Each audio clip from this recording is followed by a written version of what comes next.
Hi everybody and welcome to my new video.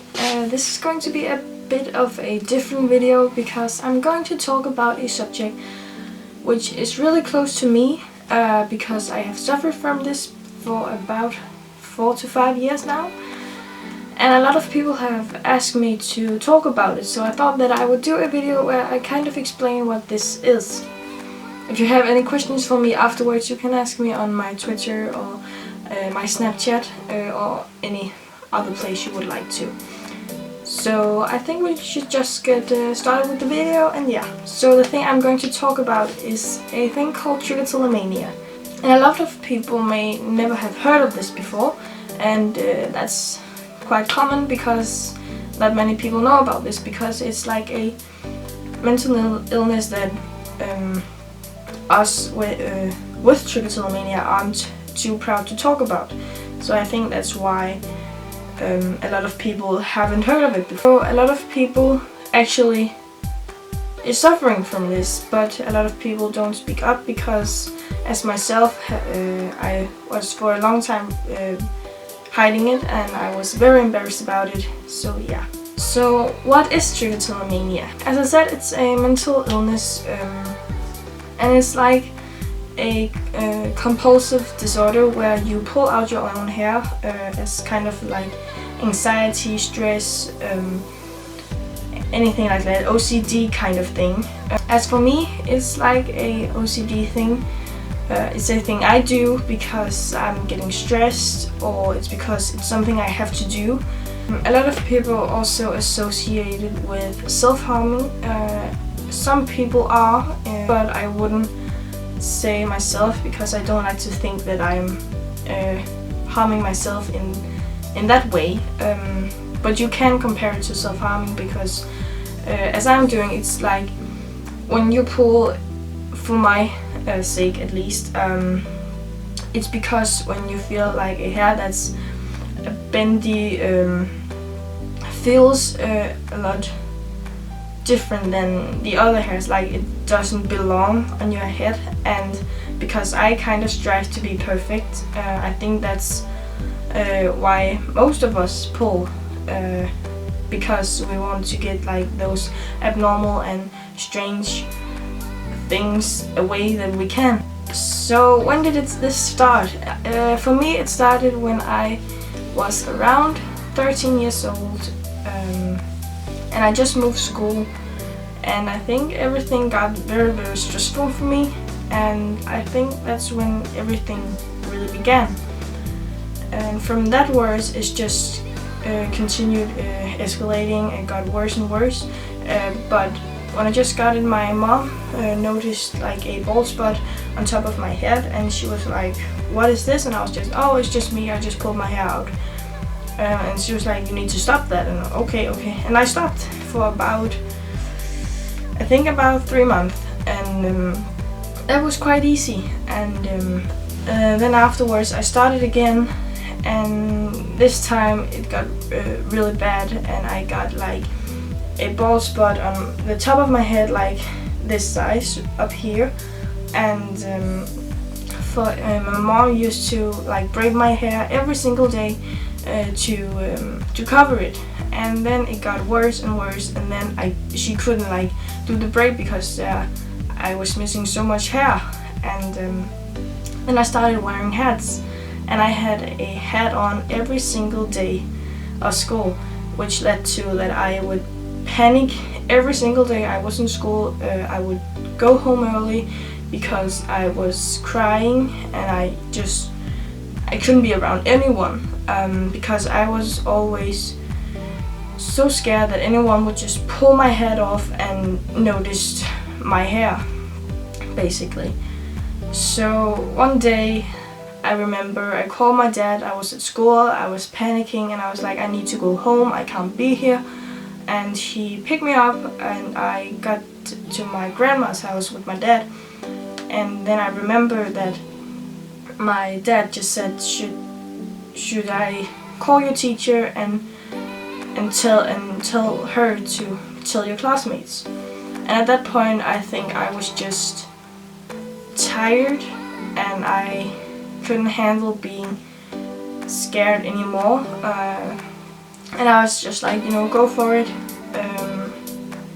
and let's see how this goes. I was really scared, and I was like, my heart was beating and my hands were shaking. I was sweating like for hours until my dad said that she told them, and then I asked some of my friends from my class, who some of like 2 or 3, I think only 2 actually knew about this whole thing, and then I asked some other people, and I asked, did she tell you about why I wasn't there and what's been going on and so on, and she did, and they said that they were very sorry for me and so on, but my teacher also told them that they shouldn't talk about it to me because I wasn't ready to talk about it with anyone.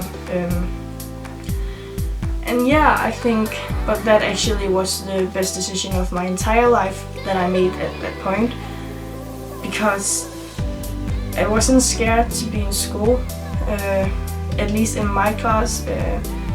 Everyone else didn't know about it, but my class did, and I wasn't scared that when I got to class anyone would do anything. So that was a huge relief for me. So that kind of got to be the best choice I had ever made at that point. And from that part and onwards, I kind of told a lot more people about it, because it was such a success for me the previous times, because I told so many people about it, and they were very supportive and they helped me, and they were like, if you need anything, just talk to me. And I had so much, I was just not alone, if you can say it like that. And I also joined a Facebook group for people like me with Trichotillomania, and that helped a lot. I see them as part of a family, because they know about things that normal people don't know about you. I started to be a lot more open about it. I started to post pictures on my social media about my hair. I showed my hair and I was like, this is me, this is who I am, and if you don't like it, well, sorry, but that's not my problem.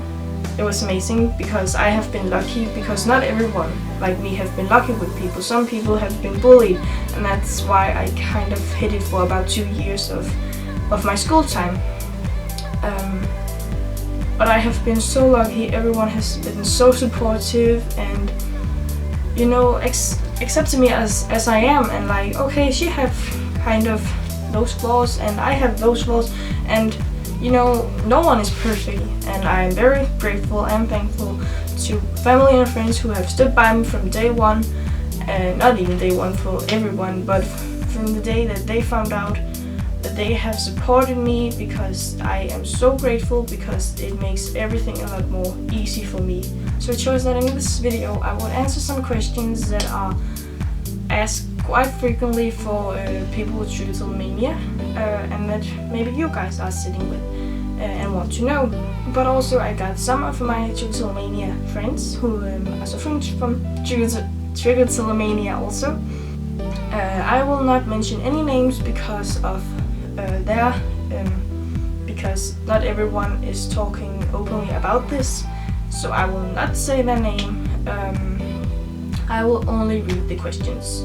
But one of the first questions is a phrase that I hear so much and that I'm kind of getting annoyed about hearing, but it's the phrase, why don't you just stop? And I'm just like, well, if I could, I kind of would have done it for about 4 years ago when it started.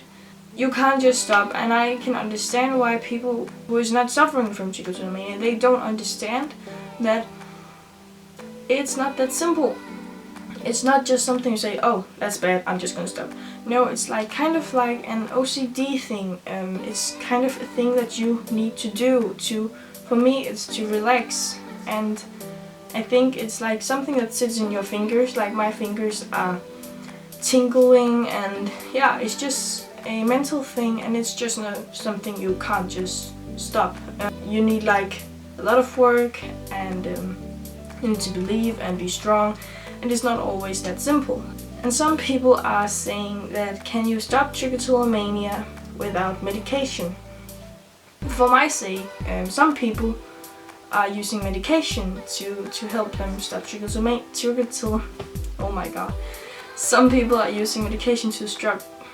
Oh my god, I can't speak. Some people are using medication to stop their trichotillomania. But for my sake, I will not get into pills or drugs or anything like that to help me. If I start on pills or medication and it gets better, then I think I will be addicted to that instead of pulling my hair out. Then I have some of my questions on my phone. Is there a moment in your life that you think may have triggered your pulling? And that's kind of hard to tell, because I think it's when I moved school in 7th grade, and I started at this school where you would speak English in half of your classes. It was like an international class, because I wanted to up my game, because I have always been good in school from that point, from before and till that point. And I was good in subjects and everything. And when I moved school and I saw kids that were so clever, a lot more clever than me, I started to feel like I wasn't perfect and I wasn't good enough. So I think it triggered that I wanted to be perfect, like I had felt I had been before. And it's kind of weird, but when you pull, you pull from the hairs that feel different, like bendy or curly or anything, like it's different, and you don't want to be different, in my sake, and it feels like it doesn't belong on my head and it just needs to go, because I want to be perfect. So anything that doesn't feel like it belongs there, it just needs to get out. Then I have a question, which is, list your triggers and comorbid issues. And as my triggers, which trigger my pulling sessions, I think every time I sit down, I start to pull. It doesn't matter where I am, just when I sit down and I'm alone. What else triggers me? Sometimes it's just like a tingling in my fingers that makes me. That's kind of where my kind of OCD kicks in, like this is something I need to do. But I don't know what really triggers mine besides sitting down. And then if I just run my hand through my hair, or I can feel regrowth or small hairs, that really triggers it. Or if I get regrowth and it's a lot shorter, so it's kind of, you can really feel it. It's kind of scratchy and irritating, so that really triggers it also. Then there is this question, which I actually really like. What should the people around you, like family and friends, say or do to help you? And what shouldn't they do? For me, they should definitely, if they see me sitting with my hands in my hair or anything, they should say to me, stop. Because they shouldn't be afraid to say it for my sake, for me to be embarrassed, because it only helps me in the other end. Of course, I can't talk for everyone here, but that's just what I want my parents or my friends to do.